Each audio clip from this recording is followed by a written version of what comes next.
Hi guys, and 1.20 is finally released. In this huge video we will cover everything added in this kinda huge update. If you want to support me in this video, then you can subscribe and like this video. Also, if you want to discuss the update, then you can join my Minecraft server. I got help to find some more facts from the Minecraft wiki, so I recommend to check it out.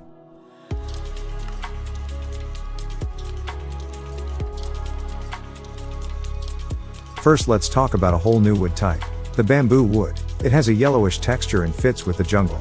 To obtain the wood you must craft the block of bamboo with 9 normal bamboos. This block of bamboo is unique because it's the only bamboo block that has the green texture. When using an axe on the block of bamboo you can get the stripped block of bamboo.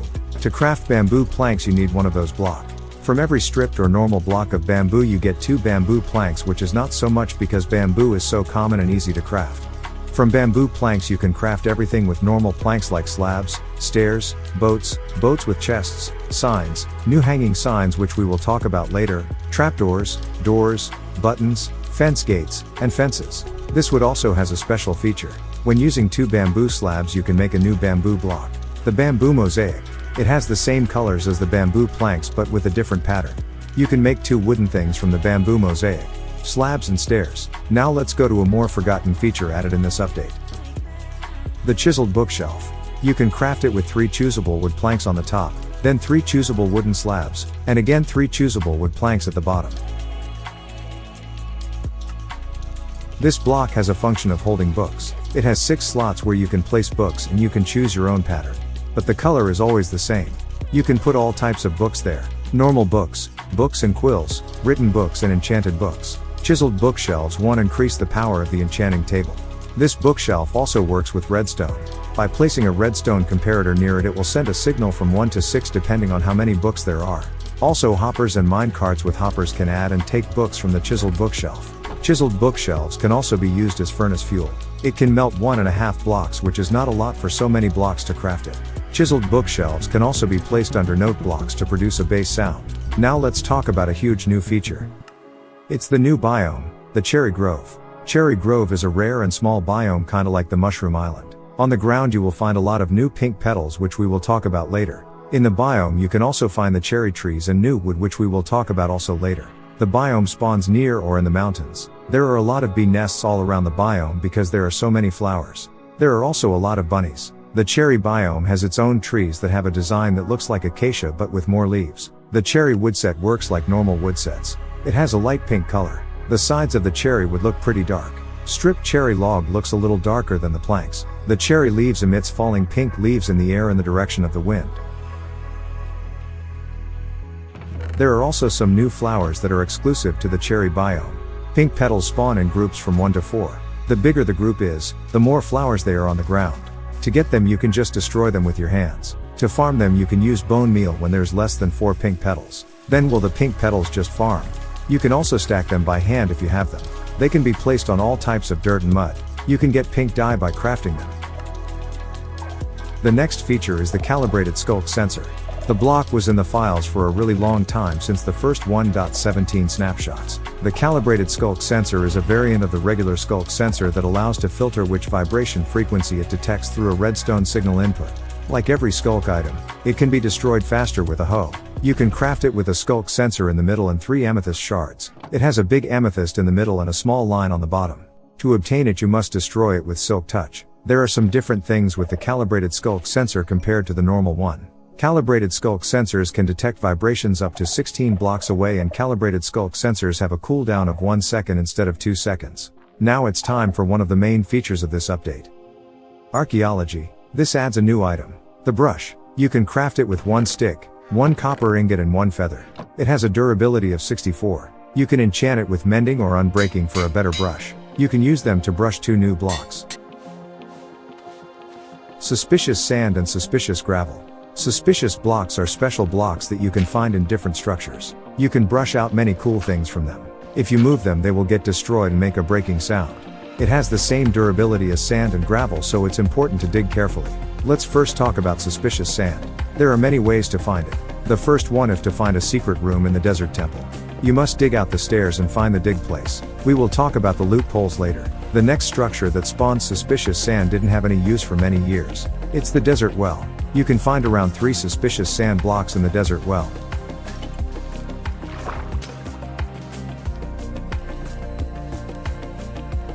Suspicious sand also generates in warm ocean ruins. Now let's talk about suspicious gravel. You can find it in 2 ruins: cold underwater ruins and trail ruins, which we will talk about now. Trail ruins is a new structure coming in this update. This structure can be found in biomes like jungle, old-growth birch forest, old-growth pine taiga, old-growth spruce taiga, snowy taiga and taiga. They resemble a lost village that has houses and much more. They generate mostly with the tip on the top. Each trail ruin has a main road made of cobblestone, stone bricks which connects multiple small buildings, and a central tower made of terracotta and glazed terracotta, the tip of which is the only part of the structure that does not tend to generate underground. Adjacent to the tower generates 2 rooms and sometimes other small buildings and decor made of mud bricks and terracotta. Most of the structure is buried in gravel, dirt, and coarse dirt, as well as suspicious gravel. Here's the whole loot table of the trail ruins. There are some items that I haven't shown yet, so watch the whole video for all changes. Here's the loot table. First, the basic items. All of them have the chance of 4.4% of getting it. Let's start. Blue dye, brick, brown candle, emerald, green candle, light blue dye, orange dye, purple candle, red candle, wheat, white dye, wooden hoe, yellow dye. Now we are getting uncommon items with a chance of 2.2% chance of getting. Let's start. Beetroot seeds, blue stained glass pane, coal, dead bush, flower pot, lead, light blue stained glass pane, magenta stained glass pane, oak hanging sign, pink stained glass pane, purple stained glass pane, red stained glass pane, spruce hanging sign, string, wheat seeds, yellow stained glass pane and gold nugget. We will talk about the rarest loot in trail ruins soon, but first let me cover something. Now let's go to a really interesting feature. The decorated pots. To craft them you will need bricks or pottery sherds, which we will talk about later. Decorated pots can be destroyed instantly with hands and tools. A decorated pot will drop 4 bricks or sherds deciding from what you crafted it. It only happens when you mine it with non-silk touch tools. When you mine it with hands or silk touch tools, it will drop normally. The top part of the decorated pot has no collision, meaning that you can place all types of blocks all over it. As the name says, they are decorated pots because you can decorate them. You can craft them with 4 bricks to get plain decorated pots, and that's where we can use our pottery sherds. You cannot craft pottery sherds. They are only obtainable by archaeology.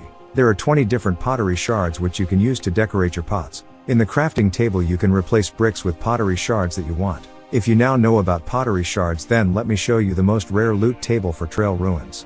Burn pottery sherd, danger pottery sherd, relic music disc, friend pottery sherd, heart pottery sherd, howl pottery sherd, sheaf pottery sheared. There are also armor trim spawning there, but we will talk about them later. Now let's talk about loot tables for other structures. First, the desert temple. I will use the loot command to show the random loot that I can get in 15 seconds. I got 34 gunpowder, 37 archer pottery sherds, 37 skull pottery sherds, 38 minor pottery sherds, 38 diamonds, 38 emeralds, 41 TNT and 46 prize pottery sherds. Now let's see the loot table for desert wells. First we got 30 suspicious stews good and bad, 36 bricks, 41 emeralds, exactly 1 stack of brewer pottery sherds, and 1 stack and 14 arms up pottery sherds. Now let's talk about the next loot table. The cold ocean ruin loot table. We got 13 iron axes, 15 wooden hoes, 17 blade pottery sherds, 18 explorer pottery sherds, 20 plenty pottery sherds, 23 mourner pottery sherds, 36 coal, 37 emeralds, 39 wheat and 43 gold nuggets. Now let's take the warm ocean ruins, which will get us a whole new mob, which we will talk about later. We got 37 wooden hoes, 27 iron axes, 11 snort pottery sherds, 19 angler pottery sherds, 25 sniffer eggs, 26 shelter pottery sherds, 37 gold nuggets, 41 wheat, 45 emerald and 46 coal. But as of right now, let's sum up on how to get pottery sherds. There are 20 of them. Also, let's cover the chances. Angler pottery shard in warm ocean ruins with the chance of 6.7%. Archer pottery sherd in the desert temple with the chance of 12.5%. Arms up pottery sherd from desert wells with a chance of 25. Blade pottery sherd from cold ocean ruins with a chance of 6.7%. The brewer pottery sherd from desert wells with a chance of 25%. Burn pottery sherd from trail ruins with a chance of 8.3. Danger pottery sherd from trail ruins with a chance of 8.3 again. The Explorer Pottery Sherd from Cold Ocean Ruins with a chance of 6.7%. The Friend Pottery Sherd from Trail Ruins with a chance of 8.3%. The Heart Pottery Sherd from Trail Runs with a chance of 8.3%. The Heartbreak Pottery Sherd from Trail Ruins with a chance of 8.4%. The Howl Pottery Sherd from Trail Ruins with a chance of 8.3%. The Miner Pottery Sherd from Desert Temples with a chance of 12.5%. The Mourner Pottery Sherd from Cold Ocean Ruins with a chance of 6.7%. The Plenty Pottery Sherd from Cold Ocean Ruins with a chance of 6.7%. The Prize Pottery Sherd from Desert Temples with a chance of 12.5% chance. The Sheaf Pottery Sherd from Trail Ruins with a chance of 1.8%. The Shelter Pottery Sherd from Warm Ocean Ruins with a chance of 7.1%. Skull Pottery Sherd from Desert Temples with a chance of 12.5%. The Snort Pottery Sherd from Warm Ocean Ruins with a chance of 7.1%. That's everything that you need to know about pottery sherds and almost all of archaeology. Now let's talk about a whole new variant of signs. The hanging signs. Hanging signs are expensive blocks that are smaller than normal signs but a lot fancier. Like normal signs, you can dye them and also use glow incorporated sack on the text. It's also kinda hard to craft them. To craft them you will need 2 chains at the top and then 6 strip logs at the bottom. It can be really expensive to make them and you get 6 hanging signs for it. You can place hanging signs in 3 different ways. If you place it at the side of a block it will almost float because it will only need a support of the block on the side. This can be placed in 4 different directions. When placing a hanging sign below a block it will hang with its chains at the block, which looks really good. If the block is wide enough it will be able to be placed parallel. That version can be placed with 4 different positions. If the block is too narrow, the chains will meet together in an upwards arrow shape. This version is also placed if the player is sneaking when placing a hanging sign below a wide enough block. This version can be placed in 16 different directions. That's everything for hanging signs. But the normal signs also have many good changes. Let's also cover them all. First, from now on you can edit your signs. No matter if it's your sign you will always be able to edit it. It's a good change because you won't have to write on the sign all over again. To prevent someone or you writing on your sign, you can wax it. You only need a honeycomb and right click on the sign. Then it will release orange particles and cannot be edited from now on. But there is also one more sign changing thing. From now on you can write from the both sides of the sign. But when you wax the sign then both of the sides will be affected.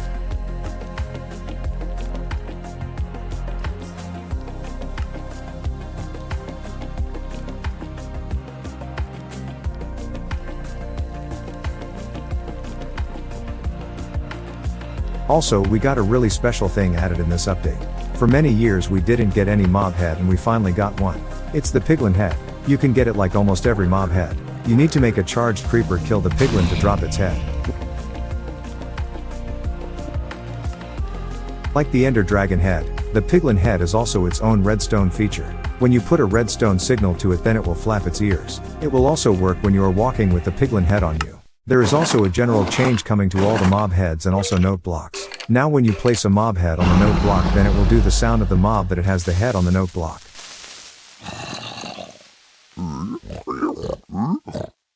Now that we have talked about the mob heads then let's talk about the new mob. The Sniffer. This mob won the mob vote in the last Minecraft live and now it's in the game. The Sniffer is not a natural spawning mob. You must spawn and breed it by yourself. First you actually need an egg. To obtain a Sniffer egg, you will need to use your brush. You have a 6.7% chance to find it in the suspicious sand in the Warm Ocean Ruins. The Sniffer egg is almost the size of a normal block. It's 14 by 16 which is 2 pixels less. To hatch it you will need to put it on a block. When you place the Sniffer egg on a normal egg then it will hatch after 20 minutes. But if you want it to hatch faster you can place it on a moss block and then it will only take 10 minutes to hatch. They are not affected by gravity and have 3 phases of hatching. Sniffer eggs do not progress when the player is 128 away from it. Now let's talk about the mob sniffer. When the sniffer is small then it's called a sniffled and still can't dig for new seeds. The sniffer both big and small, has 7 hearts. Now let's get to the good part. When the sniffers grow up, they get more massive. From now they will be able to dig out 2 new seeds for new plants. The adult sniffer also drops from 1 to 3 experience points. They always sniff around their environment. When they find a seed they fall on the ground and start digging with their nose. There are 8 blocks that sniffers are able to find plant seeds in. Dirt, grass block, podzol, coarse dirt, rooted dirt, moss block, mud, and muddy mangrove roots. They also need a 6 by 6 block space to start digging. They are able to dig out 2 new seeds. The torchflower seeds and pitcher flower seeds. We will talk more about the plants later, but first let's talk about some important features about the torchflower seeds. If you want to repopulate the sniffers, you will need 2 of them. Later on they will be able to dig out the torchflower seeds that you can feed to them, and then you will be able to breed them.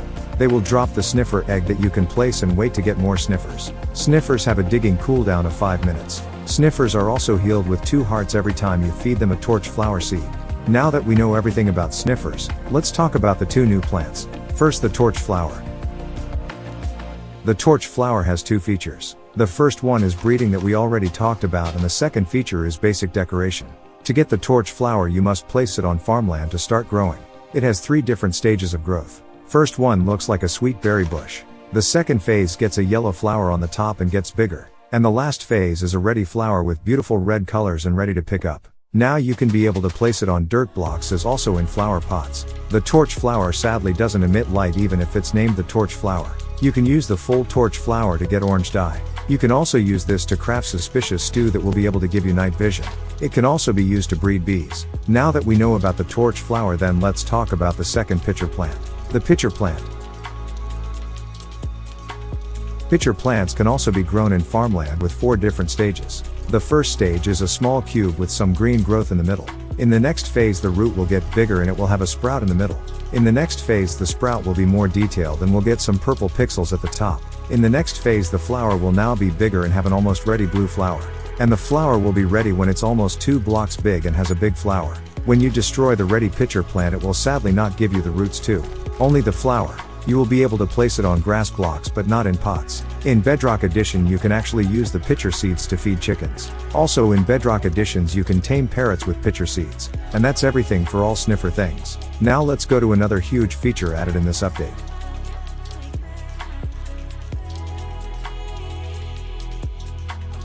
The smithing templates. Smithing templates are new decorations for your armor that you can find in structures. I will cover everything soon. First let's talk about the big netherite upgrade change. The whole smithing table got a revamp. Now you can use it for more than one thing. But first let's talk about netherite. Now making netherite armor is a lot harder. To make it you will need diamond tools or armor like always, 1 netherite ingot for every new armor or tool. But now you will need a special item. The netherite smithing template. The only way to find it is by searching it in bastions. There are 4 types of chests where you can find it. The Hoglin stable chest with a 10% chance. The generic chest with a 10% chance. The treasure chest with a 100% chance, meaning that you will find 1 netherite smithing template in a treasure chest always. And also the bridge chest with a 10% chance. After using the netherite smithing template to make netherite armor or tool, it will disappear. That's why you will need more netherite smithing templates. There are 2 ways to get them. The first one is looting more bastions. But you can also get more templates by just having 1 in your inventory. You are able to duplicate the smithing templates. You will need a netherrack block and 7 diamonds to get 1 extra. Now it's really hard to get netherite armors. But now let's talk about a bigger feature. The armor trims. Armor trims are new looks that you can give on your armor.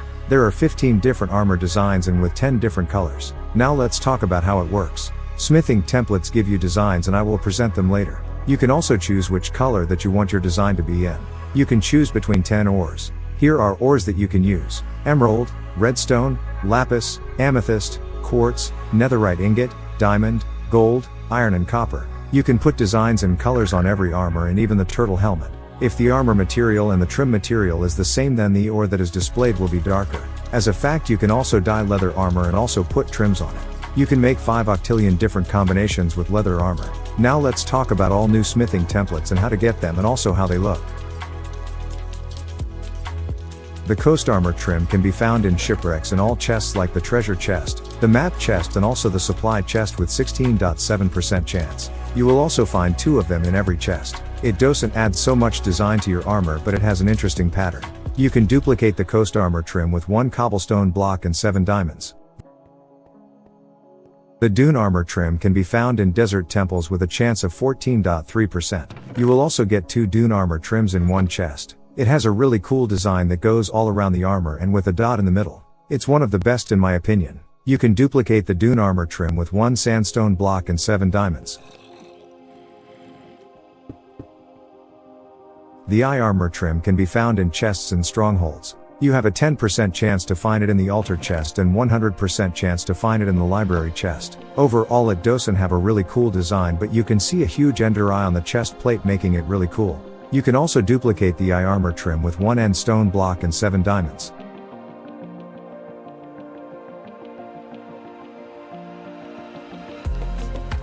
The rib armor trim can be found in nether fortresses in every chance with a chance of 6.7%. The special thing with this trim is that it will display or colors more dark. That means that as an example the gold color will be more orange. You can also duplicate the rib armor trim with 1 netherrack block and 7 diamonds. The sentry armor trim can be found in pillager outposts with a chance of 25% per chest. Also, you get 2 sentry armor trims. It has a really cool design kinda similar to the eye armor trim. The legs have a really nice design. To duplicate the sentry armor trim you will need 1 cobblestone block. Next we have the rarest trim in the game, the silent armor trim. You can find it in ancient cities with a 1.2% chance per chest. It's because it's the best armor trim because it covers a huge area of your armor which looks really good. If you use emerald on your silent armor trim, it will look like emerald armor. You can duplicate the silent armor trim with 1 deep slate block and 7 diamonds. The snout armor trim can be found in bastions in 4 different types of chests. The Holgan stable chest with a chance of 8.3%. The generic chest with an 8.3% chance. The treasure chest with an 8.3% chance. The bridge chest with an 8.3% chance. The design is not really special and doesn't add a lot to your helmet. It's just a really simple design. You can duplicate it with 1 blackstone block and 7 diamonds. Next up we have the tied armor trim that has a really cool way of obtaining it. Every Elder Guardian has a 20% chance of dropping the tied armor trim. The sword enchantment looting does not affect this. It has a really nice design of lines going all over the armor. I really like it. You can duplicate the tied armor trim with 1 prismarine block and 7 diamonds. Next up we have an armor that is only limited to the end dimension. The spire armor trim. The spire armor trim has a 6.7% chance to be obtained in the end city chests. It has a really random design that still looks pretty good. You can duplicate the spire armor trim with 1 purple block and 7 diamonds. The Vex armor trim can be found in the Woodland Mansion with 50% chance for every chest. The armor looks much like the Evoker. I love this armor trim. You can also duplicate it with 1 cobblestone block and 7 diamonds. Next up we have the second armor trim that is from the ancient city. It's the ward armor trim. The ward armor trim can be found in ancient cities with a 5% chance for every chest that you find. It has a really cool design with a cube in the middle. You can duplicate the ward armor trim with 1 deep slate block and 7 diamonds. The wild armor trim can be found in jungle temples with a 33.3% chance for every chest. You will also get 2 trims in 1 chest. It has a kinda boring design of some random lines and I'm not a fan of it. You can duplicate the wild armor trim with 1 mossy cobblestone block and 7 diamonds. Now I have shown every armor trim that you can obtain by opening chests and structures. Now it's time to show armor trims that you can get by archaeology, and there are 4 of them. The Wayfinder armor trim can be found in trail ruins inside of suspicious gravel with a chance of 8.3%. It has a really small but nice design of some curves on the armor. You can duplicate the Wayfinder armor trim with 1 terracotta block and 7 diamonds. The Shaper armor trim can also be found in trail ruins inside of suspicious gravel with a chance of 8.3%. It has a really nice texture but doesn't add so much. As a fun fact, I want to say that the Shaper armor trim was supposed to be in pillager outposts and it was actually the sentry armor trim, but it got replaced later on. You can duplicate the Shaper armor trim with 1 terracotta block and 7 diamonds. Next up we have the Host armor trim that can be found in trail ruins inside of suspicious gravel with a chance of 8.3%. It doesn't have a special pattern and looks kinda boring. You can duplicate it with 1 terracotta block and 7 diamonds. The last armor trim is the Razor armor trim that can be found in trail ruins with a chance of 8.3% in suspicious gravel. It looks kinda cool because of its random pattern. You can also duplicate it with 1 terracotta block and 7 diamonds. Now we know everything about armor trims. Now let's talk about the second mob that was added in this update.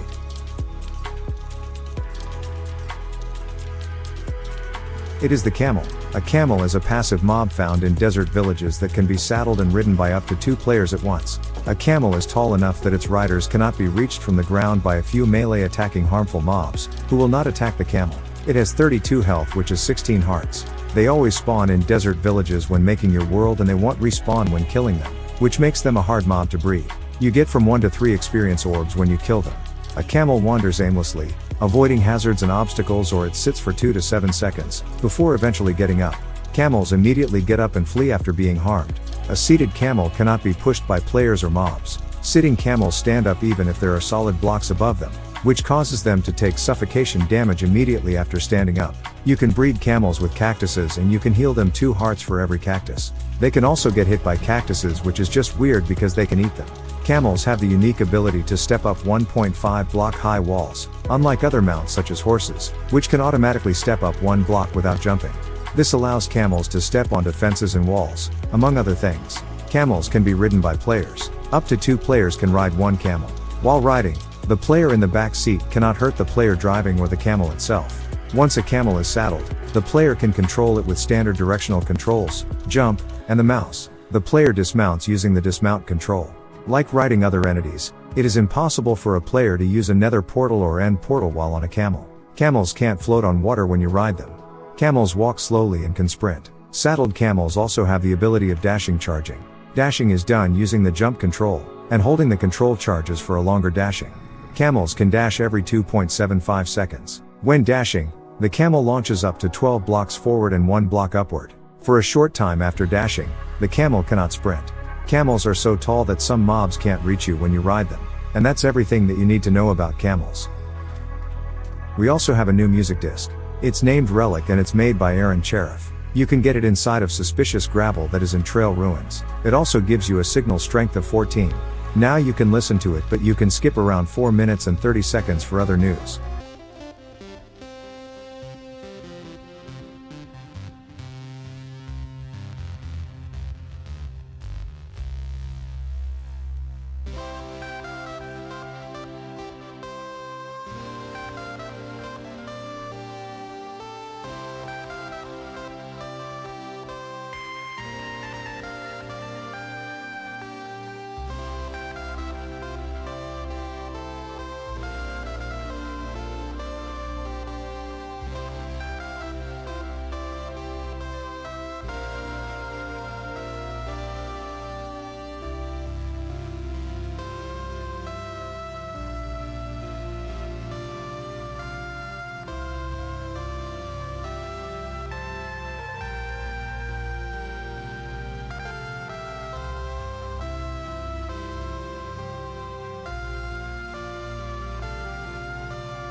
Now let's talk about some other changes. We also got 4 new songs for biomes and I will show them at the end of this video, so stay tuned. We got a new command named /return. It can be used to control execution flow inside functions and change their return value. We also got some new advancements to this game. We got 8 new advancements. The first one is named Smells Interesting. You can get it by obtaining a sniffer egg that can be found in suspicious sand and warm ocean ruins. The next advancement is named Little Sniffs. You can get this advancement by breeding snifflets with the torchflower seeds. The next advancement is named Planting the Past. You can get it by planting any sniffer plant, which is the pitcher plant and also the torchflower. The next advancement is named Crafting a New Look. You can get it by crafting a trimmed armor in the smithing table. The next advancement is named Smithing with Style. To get it you need to apply these smithing templates at least once: spire, snout, rib, ward, silence, vex, tide, wayfinder.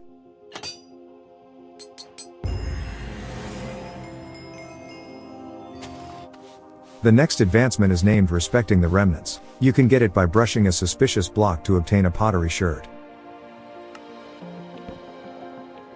Next advancement is named Careful Restoration. You can get it by making a decorated pot out of 4 pottery sherds. The next advancement is named The Power of Books. To get it you will need to read the power signal of a chiseled bookshelf using a comparator. Now we also got some changes for older blocks and items. Colored variants beds, wool blocks and carpets can now be dyed again.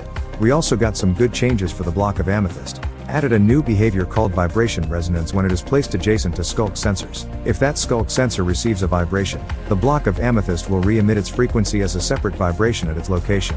Skulk shriekers and wardens are triggered by vibrations emitted by a resonating amethyst block. Also, the block of amethyst is also added to the redstone block tab.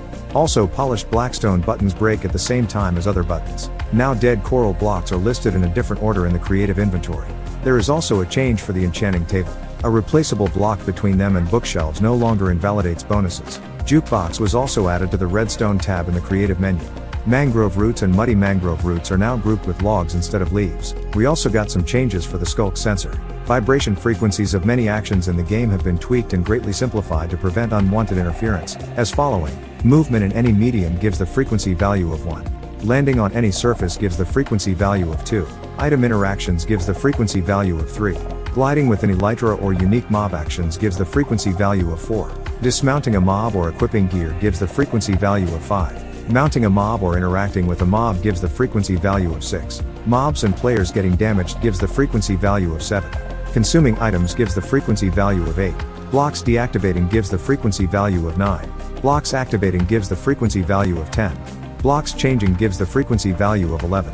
Blocks being destroyed gives the frequency value of 12. Blocks being placed gives the frequency value of 13. Mobs and players teleporting or spawning gives the frequency value of 14. Mobs and players dying or an explosion gives the frequency value of 15. The default redstone output has been modified to be more reliable for distance calculations. Skulk sensors can now be activated by sniffers digging. If a vibration is scheduled to be received by a skulk sensor, it will stay queued until all adjacent chunks are loaded and ticking. Now lasts 30 game ticks when in active phase instead of 40. Now lasts 10 game ticks when in cooldown phase instead of 1. We also got some changes to the skulk shrieker. Scream sounds from the skulk shrieker will no longer be heard if the block is waterlogged. The skulk shrieker got added to the redstone blocks tab in the creative inventory. If a vibration is scheduled to be received by a skulk shrieker, it will stay queued until all adjacent chunks are loaded and ticking. This prevents vibration resonance setups from breaking when unloading their chunks from a distance. Fish buckets are now listed in the same order as the fish items in the creative inventory. Potions also got some changes. Wither effect particle colors have been adjusted to make them more distinguishable. Potion of Slow Falling has had its color tweaked to make it more distinguishable from the Potion of Invisibility. The Wither Rose is now grouped with other small flowers in the creative inventory. Slimes and magma cubes can now be affected by the jump boost effect. Step sounds can now combine for blocks walked through and stepped on.